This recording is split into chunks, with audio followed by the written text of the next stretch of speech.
ಅರೆ ಹುಲ್ಲಿನ ಕೃಷಿಯನ್ನು ಕೃಷಿ ಕಾರ್ಯಕ್ರಮದಲ್ಲಿ ಏನು ತೋರಿಸ್ತೀರಿ ಅಂತ ಹೇಳಿದರೆ, ಇದು ಹುಲ್ಲಲ್ಲ, ಇದೊಂದು ಅದ್ಭುತವಾಗಿರುವಂತಹ ಒಂದು ಶಕ್ತಿಯುತವಾಗಿರುವಂತಹ ಹುಲ್ಲು ಅಂತೇಳಿ ಲಾವಂಚ ಅಂತೇಳಿ ಗಮನಿಸ್ತಾ ಹೋಗ್ತೇವೆ.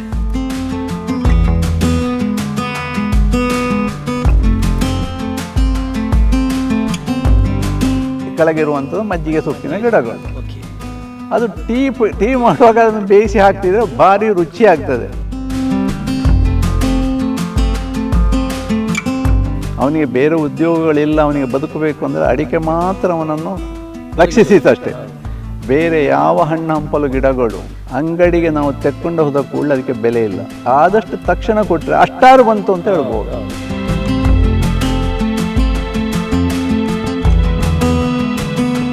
ಸಾರ್ವಜನಿಕರು ಕೂಡ ಅವೇರ್ನೆಸ್ ಆಗಬೇಕು. ಸರ್ಕಾರ ಅಂದರೆ ನಾವೇ ಈಗ ಅದಕ್ಕೆ ಸಪೋರ್ಟ್ ಮಾಡಿದ್ರೆ ಕೆಲಸ ಆಗ್ತದೆ.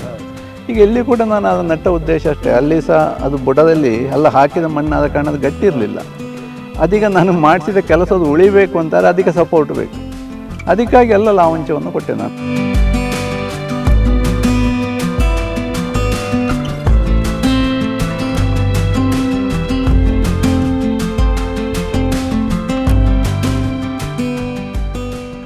ವೀಕ್ಷಕರೇ, ಇವತ್ತಿನ ಖುಷಿಯಲ್ಲಿ ಗಮನಿಸಲಿಕ್ಕಿರುವಂಥದ್ದು ಒಂದು ಹುಲ್ಲಿನ ಕೃಷಿ. ಅರೆ ಹುಲ್ಲಿನ ಕೃಷಿಯನ್ನು ಕೃಷಿ ಕಾರ್ಯಕ್ರಮದಲ್ಲಿ ಏನು ತೋರಿಸ್ತೀರಿ ಅಂತ ಹೇಳಿದರೆ, ಇದು ಹುಲ್ಲಲ್ಲ, ಇದೊಂದು ಅದ್ಭುತವಾಗಿರುವಂತಹ ಒಂದು ಶಕ್ತಿಯುತವಾಗಿರುವಂಥ ಹುಲ್ಲು ಅಂಥೇಳಿ ಲಾವಂಚ ಅಂತೇಳಿ ಗಮನಿಸ್ತಾ ಹೋಗ್ತೇವೆ. ವೀಕ್ಷಕರು ಗಮನಿಸ್ತಾ ಇದ್ದೀರಿ, ಲಾವಂಚದ ಗಿಡವನ್ನು ನಾವು ಗಮನಿಸ್ತಾ ಇದ್ದೇವೆ. ಈ ಲಾವಂಚದ ಗಿಡ ಉಂಟಲ್ಲ, ದೊಡ್ಡ ಮಟ್ಟದ ಅಭಿವೃದ್ಧಿ ಮಾಡುವಂಥ ಪ್ರದೇಶಗಳಲ್ಲಿ ಭಾಳಷ್ಟು ದೊಡ್ಡ ಮಟ್ಟದ ಉಪಯೋಗ ಆಗುವಂತಹ ಕೃಷಿ. ಹೇಗೆ ಅಂತ ಹೇಳಿದರೆ, ಬೆಟ್ಟವನ್ನು ಗುಡ್ಡವನ್ನು ನಾವು ಕೆಳಗೆ ಸಮತಟ್ಟು ಮಾಡುವಂತಹ ಸಂದರ್ಭದಲ್ಲಿ ಅದನ್ನೆಲ್ಲವನ್ನು ಇಳಿಸ್ತಾ ಹೋಗ್ತೇವೆ. ಆ ಜರಿಸುವಂಥ ಸಂದರ್ಭದಲ್ಲಿ ಆ ಗುಡ್ಡ ಮತ್ತು ಜರಿಯುವಂತಹ ಪ್ರಕ್ರಿಯೆಗಳನ್ನು ಗಮನಿಸ್ತಾ ಹೋಗ್ತೇವೆ. ಅಥವಾ ದಾರಿ ಮಧ್ಯದಲ್ಲಿ ಬೇರೆ ಬೇರೆ ರೀತಿಯಾಗಿರುವಂಥ ಗುಡ್ಡಗಳಿರ್ತಾ ಹೋಗ್ತದೆ.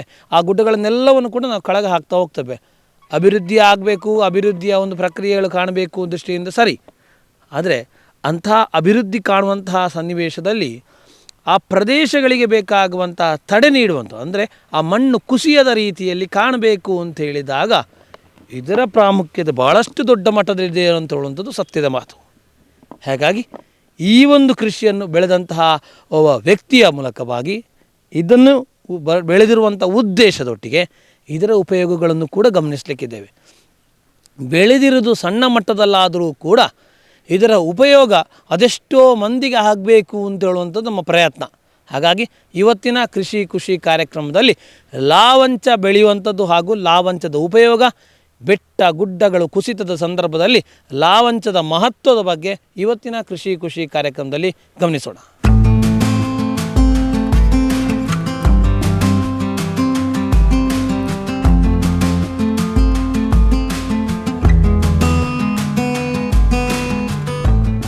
ವೀಕ್ಷಕರೇ, ನಮ್ಮೊಟ್ಟಿಗೆ ಗಿರೀಶ್ ಚಂದ್ರ ಆಲಂಗ ಅವರು ನಮ್ಮೊಂದಿಗಿದ್ದಾರೆ. ಸರ್ಕಾರಿ ಕೆಲಸಗಳಲ್ಲಿ ವಿಶೇಷವಾಗಿ ನುರಿತರಾಗುವ ಮೂಲಕವಾಗಿ ಈಗ ರಿಟೈರ್ಡ್ ಆಗಿರುವರು. ಸರ್ಕಾರಿ ಶಾಲೆಯಲ್ಲಿ ಮಾಸ್ಟ್ರಾಗಿ ಕೆಲಸ ಮಾಡಿದವರು ಈಗ ಅಭೂತಪೂರ್ವವಾಗಿರುವಂಥ ಕೃಷಿಯಲ್ಲಿ ಸಾಧನೆ ಮಾಡಬೇಕು ಅಂತ ಹೇಳುವಂಥ ದೃಷ್ಟಿಕೋನ ಇರುವಂತಹ ವ್ಯಕ್ತಿ. ಮೊದಲಾಗಿ ನಮಸ್ಕಾರ ಹೇಳ್ತಾ ನಿಮ್ಮ ಸಾಧನೆಗೆ ಮತ್ತೊಮ್ಮೆ ಸೆಲ್ಯೂಟ್ ಹೇಳಲೇಬೇಕು. ಯಾಕಂತ ಹೇಳಿದರೆ ಇವರ ಸಾಧನೆಯ ಬಗ್ಗೆ ಗಮನಿಸ್ತಾ ಹೋಗುವ, ಅದರೊಟ್ಟಿಗೆ ವಿಶೇಷವಾಗಿ ಲಾವಂಚ ಕೃಷಿ ಎಷ್ಟು ಪ್ರಾಮುಖ್ಯತೆ ಅಂತ ಹೇಳೋದು ಗಮನಿಸ್ತಾ ಹೋಗ. ಲಾವಂಚ ಬೆಳಿಬೇಕು ಅಂತ ಹೇಳುವಂಥ ಆಲೋಚನೆ ಯಾಕೆ ಬಂತು ನಿಮಗೆ? ನನ್ನ ಜಾಗದಲ್ಲಿ ನಾನು ಮಾರ್ಗವನ್ನು ಮಾಡುವಾಗ ಮಣ್ಣು ಹಾಕಿದೆ. ನಾನು ಈ ಮಣ್ಣು ಹಾಕಿದ್ದು ಕೊಚ್ಚಿ ಹೋಗಬಾರದು ಅಂತ ಹೇಳುವಂಥ ಉದ್ದೇಶದಿಂದ ನನಗೆ ನನ್ನ ಸಂಬಂಧಿಕರಲ್ಲಿ ಒಬ್ಬರು ಒಳ್ಳೆಯ ಕೃಷಿ ತಜ್ಞ ಇದ್ದಾರೆ. ಅವರು, ನಾನು ಹೇಳ್ತಿದ್ದರೆ ಅವರನ್ನು ವೆಂಕಟಗಿರಿ ಅಂತ ಹೇಳಿ ಕೆಂಜದಲ್ಲಿರೋದು, ಅವರನ್ನು ಇಂಜಿನಿಯರಿಂಗ್ ಎಲ್ಲ ಮಾಡಿ ಸಂಪೂರ್ಣವಾಗಿ ಅವರು ತಮ್ಮ ಕೃಷಿಯಲ್ಲಿ ತೊಡಗಿಸಿಕೊಂಡಿದ್ದಾರೆ. ಅವರ ಪತ್ನಿಯು ಕೂಡ ಹಾಗೆ ತೊಡಗಿಸಿಕೊಂಡಿದ್ದಾರೆ. ನಾನು ಅವರ ಹತ್ರ ಕೇಳಿದೆ, ನಾವೀಗ ಲಾವಂಚ ಬೇಕಿತ್ತು ನನಗೆ, ನಾವು ಸ್ವಲ್ಪ ಲಾವಂಚವನ್ನು ನಡ್ತೇನೆ, ಎಲ್ಲಿ ಸಿಗಬಹುದು ಅಂತ. ಅಲ್ಲ, ಲಾವಂಚ ಬೆಳಿಬೇಕು ಅಂತ ಯಾಕೆ ಅನಿಸ್ತು? ಲಾವಂಚ ಬೆಳಿಬೇಕು ಅಂತ ಕಂಡದ್ದು, ಹಾಕಿದ ಮಣ್ಣು ಮಳೆಗಾಲದಲ್ಲಿ ಕೊಚ್ಚಿ ಹೋಗಬಾರ್ದು. ಕೊಚ್ಚಿ ಹೋಗಬಾರ್ದು, ಹಾಕಿದ ಮಣ್ಣು ಮಳೆಯಲ್ಲಿ ಕೊಚ್ಚಿ ಹೋಗಬಾರ್ದು ಅಂತ ಹೇಳಿ ಲಾವಂಚ ಆಗ್ಬೋದು. ಅಂದರೆ ನಾನು ಮಾರ್ಗ ಅದು ಯಾಕೆ ನಿಲ್ತದೆ? ಅದರ ಬೇರುಗಳುಂಟಲ್ವ ಅದು ತುಂಬ ಹಿಡಿತ ಇದ್ದ ಹಾಗೆ ಕಾಣ್ತಾ ಉಂಟು ನನಗೆ. ಅಂದರೆ ನಾನು ಯಾವಾಗ ಈಗ ಅದನ್ನು ನಟ್ಟಿದ್ದೀರಿ ಆ ನಂತರ ನನಗೆ ಮಣ್ಣು ಕೊಚ್ಚಿ ಹೋಗೋ ಶಬ್ದವೇ ಉಂಟಾಗಲಿಲ್ಲ ಅಂತ. ಈಗ ಇಡೀ ಇಷ್ಟು ಸಣ್ಣ ಜಾಗದಲ್ಲಿ ನಾನು ಈ ಮಾರ್ಗವನ್ನು ಒಂದು ಚಂದದವಾದಂಥ ಮಾರ್ಗ ನನ್ನ ಮನೆಗೆ ಬರಬೇಕು ಅಂತ ಹೇಳೋ ಉದ್ದೇಶದಿಂದ ನಾನು ಇಡೀ ಮಾರ್ಗ ಬರುವ ಈ ಜಾಗಕ್ಕೆ ನಾನು ಮಣ್ಣನ್ನು ಫಿಲ್ ಮಾಡಿದ್ದು, ತುಂಬಿಸಿದ್ದು. ಈ ತುಂಬಿಸಿದಾಗ ನೀವು ಮಳೆ ಬಂದ ಕೂಡಲೇ ಅದು ಕೊಚ್ಚಿ ಹೋಗ್ತದೆ. ಮಳೆ ನೀರು ಸಣ್ಣವಾಗಿ ಹರಿದ್ರು ಕೂಡ ಒಂದು ಮಣ್ಣು ಕೊಚ್ಚಿ ಹೋಗ್ತದೆ. ಹಾಗೆ ಆ ಮಣ್ಣು ಕೊಚ್ಚಿ ಹೋಗಬಾರ್ದಾದ್ರೆ ಎಂಥದ್ದು, ಲಾವಂಚ ನಡುವುದು ಅಂತ ಹೇಳೋ ಒಂದು ಮಾಹಿತಿ ಸಿಕ್ಕಿತ್ತು ನನಗೆ. ಆಗ ನಾನು ಅವರ ಹತ್ರ ಕೇಳಿದೆ, ನಾನು ಲಾವಂಚ ಗಿಡ ಎಲ್ಲಿಂದ ತಗೊಳ್ಳೋದು ಅಂತ. ಆಗ ಅವರು ಹೇಳಿದರು, ನನ್ನ ಹತ್ರ ಒಂದು ಹಿಡಿಯಷ್ಟು ಲಾವಂಚ ಉಂಟು, ಅದನ್ನು ನಿನಗೆ ನಾನು ಕೊಡ್ತೇನೆ, ನೀನು ಅದನ್ನು ನೋಡು ಅಂತ. ಆಗ ನಾನು ಅದನ್ನು ತಂದು, ಹೇಗೆ ನಾವು ಭತ್ತವನ್ನು ಬೆಳೆಯುತ್ತೇವೆ, ಭತ್ತವನ್ನು ಬೆಳೆಯುವಾಗ ಒಂದೊಂದೇ ಗಿಡವನ್ನು ನಾವು ಉರ್ತಾ ಹೋಗ್ತೇವೆ, ಅದೇ ರೀತಿಯಲ್ಲಿ ನಾನು ಸಹ ಇಲ್ಲಿ ಬಂದು ನನ್ನ ಕೆಲಸದವರ ಜೊತೆಗೆ ಅವರಿಗೆ ಮಾರ್ಗದರ್ಶನ ನೀಡ್ತಾ ಹಗ್ಗ ಕಟ್ಟಿ ಒಂದೊಂದು ಲಾವಂಚವನ್ನು ನಡ್ತಾ ಹೋಯ್ತು. ಹಾಗೆ ನಟ್ಟಾಗ ಅದು ಈಗ ಗುಂಪಾಗಿ ಎದ್ದು ಬಂದಿದೆ. ಹೇಗೆ ನಾವು ಭತ್ತದಲ್ಲಿ ಅದು ಒಟ್ಟಾಗಿ ಬಂದು ಹೇಗೆ ಬರ್ತದ ಅದೇ ನಮೂನೆಯಲ್ಲಿ ಈ ಲಾವಂಚಗಳು ಬಂದಿದೆ. ಇದನ್ನು ಯಾಕೆ ನೀವು ಹೆಚ್ಚು ಮಾಡಲಿಲ್ಲ ಅಂದ್ರೆ ನನ್ನ ಉದ್ದೇಶ ಏನಿತ್ತು ಅದು ಸಫಲ ಆಗಿದೆ. ಹಾಗಾಗಿ ನಾನನ್ನು ಹೆಚ್ಚು ಬೆಳೆಸಲಿಕ್ಕೆ ಹೋಗಲಿಲ್ಲ. ಈ ವರ್ಷ ಈಗ ನಾನು ಪುನಃ ಈಗ ನನ್ನ ಅಣ್ಣಂದಿರ ಜಾಗದಲ್ಲಿ ನಾನು ಮಾರ್ಗ ಮಾಡಿದ್ದೇನೆ, ಅಲ್ಲಿಗೆ ಇದನ್ನು ತೆಕ್ಕೊಂಡೋಗಿ ನಡಬೇಕು ಅಂತ ಇದ್ದೇನೆ. ಕೆಲಸಗಾರರೆಲ್ಲ ಸರಿಯಾಗಿ ಸಿಕ್ಕಿದರೆ ನೆಟ್ಟಾಗ್ತದೆ, ಇಲ್ಲ ಅಂತಾರೆ ಪರಿಸ್ಥಿತಿಗೆ ಅನುಗುಣವಾಗಿ ಮಾಡ್ತಾ ಹೋಗುದು. ಅದೇ ರೀತಿಯಲ್ಲಿ ಲಾವಂಚ ನೆಟ್ಟ ಕೂಡಲೇ ಅದು ಸಾಕಾಗಲಿಲ್ಲ ಅಂತ ಕಂಡಿತ್ತು. ಆಗ ನನ್ನ ಬೆಂಜನ ಪದದಲ್ಲಿ ನನ್ನ ಪರಿಚಯಸ್ಥರು, ನನಗೆ ತುಂಬ ಆತ್ಮೀಯರಾದಂಥ ಬಾಲಕೃಷ್ಣ ಭಟ್ ಅಂತ ಇದ್ದಾರೆ, ಅವರೊಂದು ಈಗ ತೋಟ ಮಾಡ್ತಾ ಇದ್ದಾರೆ. ಅಲ್ಲಿ ಒಂದು ಮಜ್ಜಿಗೆ ಸೊಪ್ಪಿನ ಬುಡ ಸಿಕ್ಕಿತ್ತು. ಆಗ ಇದರ ಇನ್ನೊಂದು ವೆರೈಟಿ ಅದಷ್ಟೇ. ಅದರಿಂದ ಎಣ್ಣೆಯನ್ನು ಕೂಡ ತೆಗಿತಾರಂತೆ ಮಜ್ಜಿಗೆ ಸೊಪ್ಪಿನಿಂದ. ಅವ್ರ ಹತ್ರ ಕೇಳಿದೆ, ಆಗ ನೋಡ ಈಗ ಒಂದು ಬುಡ ಕೊಡ್ತೇನೆ ನಾನು ನಿನಗೆ ಅಂತ.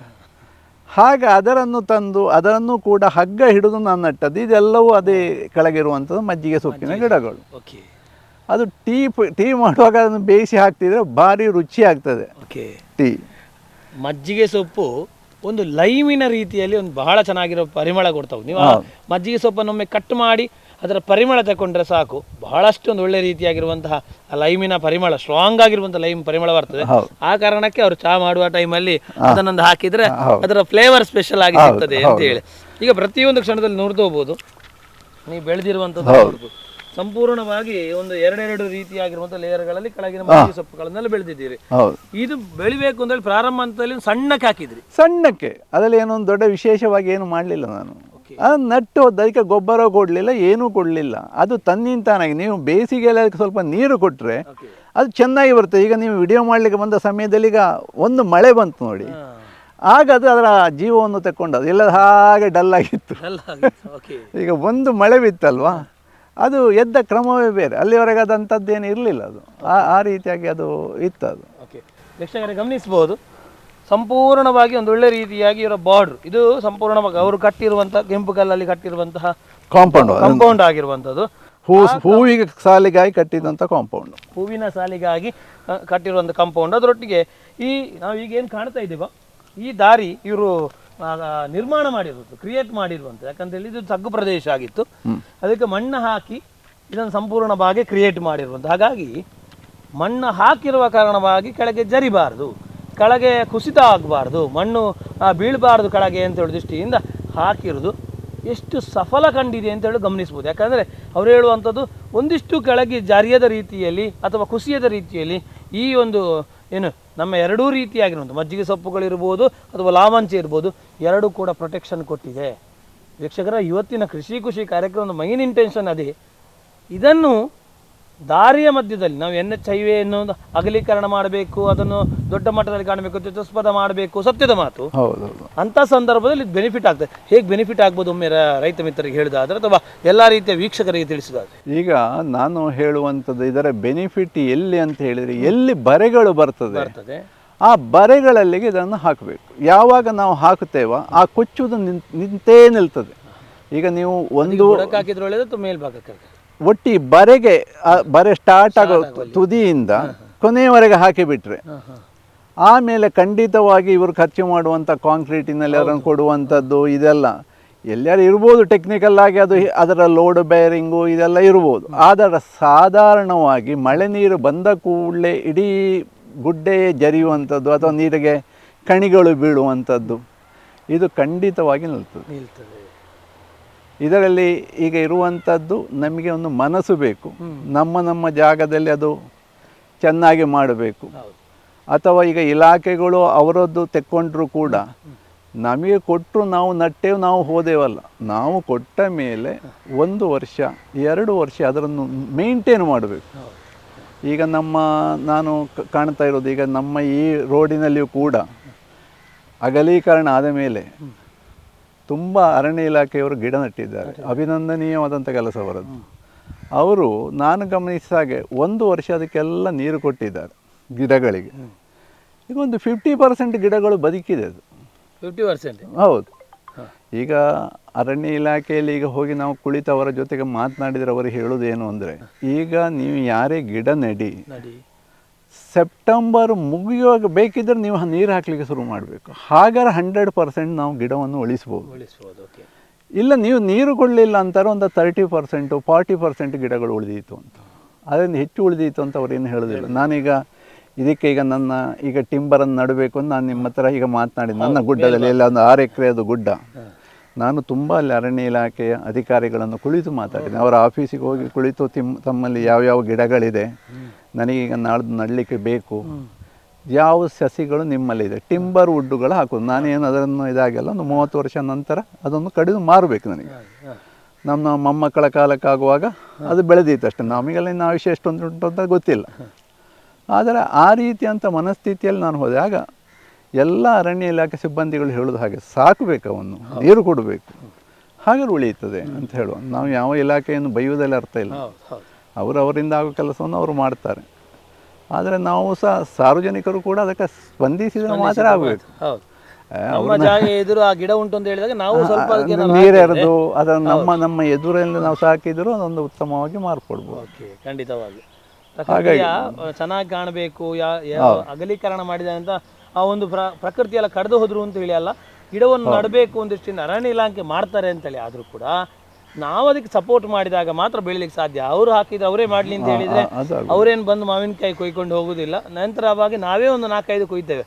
ಅದರಿಂದ ಕಟಾವು ಮಾಡಲಿಕ್ಕೆ ನಮಗೆ ಬೇಕು ಅಂತ ಹೇಳಿದಾಗ ನಾವು ಸಾಕಬೇಕು ಅಂತ ಹೇಳುವಂಥ ಒಂದು ದೃಷ್ಟಿ. ಸಾರ್ವಜನಿಕವಾಗಿ ನಮಗೊಂದು ಆ ಅವೇರ್ನೆಸ್ ಬೇಕು. ನಾವು ಸಾರ್ವಜನಿಕರು ಕೂಡ ಅವೇರ್ನೆಸ್ ಆಗಬೇಕು. ಸರ್ಕಾರ ಅಂದರೆ ನಾವೇ ಈಗ ಅದಕ್ಕೆ ಸಪೋರ್ಟ್ ಮಾಡಿದ್ರೆ ಕೆಲಸ ಆಗ್ತದೆ.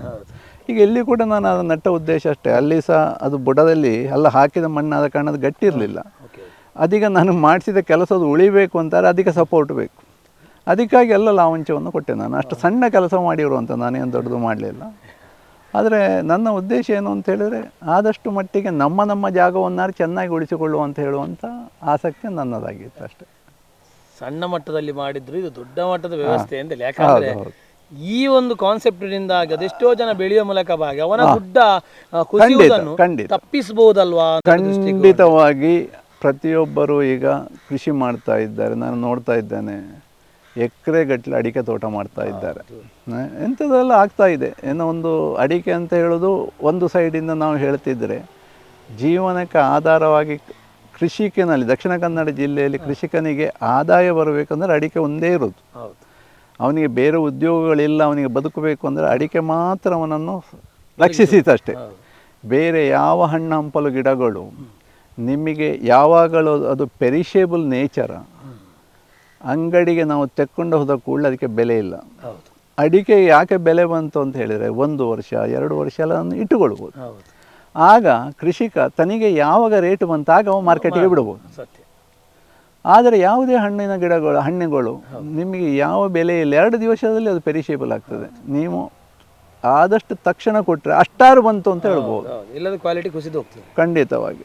ನನಗೆ ಈಗ ಯಾವಾಗ ನಾನು ನನ್ನ ಉದ್ಯೋಗನ ನಿವೃತ್ತಿ ಹೊಂದಿದ್ನ, ಯಾವಾಗ ನನಗೆ ಈ KMF ಅಲ್ಲಿ ಯಾವ ರೀತಿ ಹಾಲು ಸಂಗ್ರಹ ಮಾಡ್ತಾ ಇದ್ದಾರೆ, ಅದೇ ರೀತಿಯಲ್ಲಿ ಇತರ ಕೃಷಿಗಳಿಗೂ ಕೂಡ ಆ ರೀತಿಯಾಗಿ ಒಂದು ಹಳ್ಳಿಗಳಲ್ಲಿ ಕೋಲ್ಡ್ ಸ್ಟೋರೇಜ ಈ ರೀತಿ ಯಾವುದಾದ್ರು ಒಂದು ವ್ಯವಸ್ಥೆಯನ್ನು ಮಾಡಿ ಕೃಷಿಕನನ್ನು ಬಲವರ್ಧನೆ ಮಾಡ್ಬೋದು.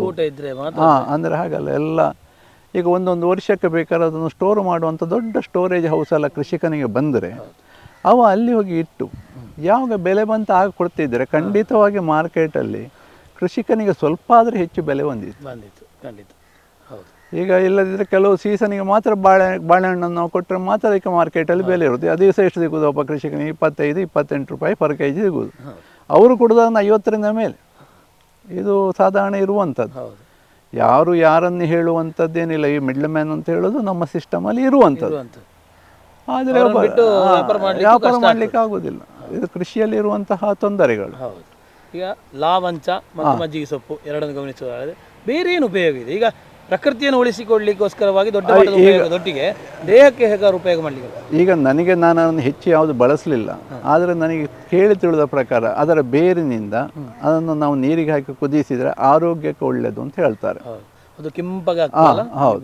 ಅಲ್ಲ, ಅದು ಇನ್ನೊಂದು ಮರ ಉಂಟು ಅಂತ ಕಾಚಿ ಅಂತ, ಅದರ ಸಿಪ್ಪೆಯನ್ನು ಹಾಕಿದರೆ ಇದರದ್ದು ಸ್ಮೆಲ್ ಬರ್ತದೆ ನೀರಿಗೆ. ನಾವಿಲ್ಲದೆ ಬಿಸಿನೀರಿಗೆ ಜೀರಿಗೆ ಹಾಕಿ ಜೀರಿಗೆ ನೀರು ಕುಡಿಯುವುದು. ಅದೇ ರೀತಿಯಾಗಿ ಇದರದ್ದೇ ಆದಂಥ ಒಂದು ಸ್ಮೆಲ್ಲು ಇದರಲ್ಲಿ ಬರ್ತದೆ. ಮಜ್ಜಿಗೆ ಸೊಪ್ಪು ಹೇಗೆ ಉಪಯೋಗ ಆಗ್ಬೋದು? ಮಜ್ಜಿಗೆ ಸೊಪ್ಪನ್ನು ನಾನು ಬಳಸಿದ್ದು ಅಂದರೆ ನನಗೆ ಅದನ್ನು ಎಲ್ಲರೂ ಹೇಳ್ತಾರೆ ಎಣ್ಣೆ ತೆಗಿಲಿಕ್ಕೆ ಆಗ್ತದೆ ಅಂತ. ಈ ನಾವು ಎಣ್ಣೆ ತೆಗೆಯುವುದು ಅಂತ ಹೇಳಿದ ಕೂಡಲೇ ಕಾನ್ಸೆಪ್ಟ್ ಒಂದು ಎಕರೆಗಟ್ಟಲೆ ಇಲ್ಲದಿದ್ದರೆ ಯಾರೇ ಒಬ್ಬ ಈಗ ಎಣ್ಣೆ ತೆಗೆಯುವಂಥ ಇಲ್ಲಿಂದ ಬಂದು ತಕೊಂಡು ಹೋಗ್ಲಿಕ್ಕಿಲ್ಲ. ಇಲ್ಲೀಗ ನಾವು ಗಮನಿಸಿಕೊಂಡದ್ದು ನಮ್ಮ ಮನೆಯಲ್ಲಿ ಹೇಗೆಂದರೆ ಚಹಾಕ್ಕೆ ಕುದಿಸುವಾಗ ಅದರ ಸೊಪ್ಪು ಹಾಕಿದರೆ ಒಂದು ಒಳ್ಳೆಯ ಸ್ಮೆಲ್ಲು ಬರ್ತದೆ. ಚಹಾಕ್ಕೆ ಸ್ಪೆಷಲ್ ಫ್ಲೇವರು ಬರ್ತದೆ. ಈಗ ನೀವು ಈ ಮಜ್ಜಿಗೆ ಸೊಪ್ಪೆಂದು ನಾವು ಈ ಟಾಯ್ಲೆಟ್ ಕ್ಲೀನಿಂಗಿನ ಅಂಗಡಿಗಳಿಗೆಲ್ಲ ಹೋದರೆ ಮಜ್ಜಿಗೆ ಸ್ಮೆಲ್ಲನ್ನು ಕೊಡ್ತಾರೆ. ಅದನ್ನು ಎಲ್ಲಿ ಎಣ್ಣೆ ತೆಗೆದು ಬರ್ತದೆ ಏನು ಅಂತ ಹೇಳೋದು ನನಗೆ ತಿಳುವಳಿಕೆ ಇಲ್ಲ. ಆದರೆ ಅದನ್ನು ಯಾವಾಗ ನಾವು ನಮ್ಮ ಇದಕ್ಕೆ ಸೇರಿಸಿಕೊಳ್ತೇವೆ, ಯಾವುದಕ್ಕೆ ನಾವು ಹೇಳ್ತೇವೆ ಈಗ ಫಿನಾಯಿಲಿಗೆ ಸೇರಿಸಿದಾಗ ಮಜ್ಜಿಗೆ ಸೊಪ್ಪಿನ ಸ್ಮೆಲ್ ಅದರಲ್ಲಿ ಬರ್ತದೆ, ಅಷ್ಟು ಚೆನ್ನಾಗಿ ಬರ್ತದೆ.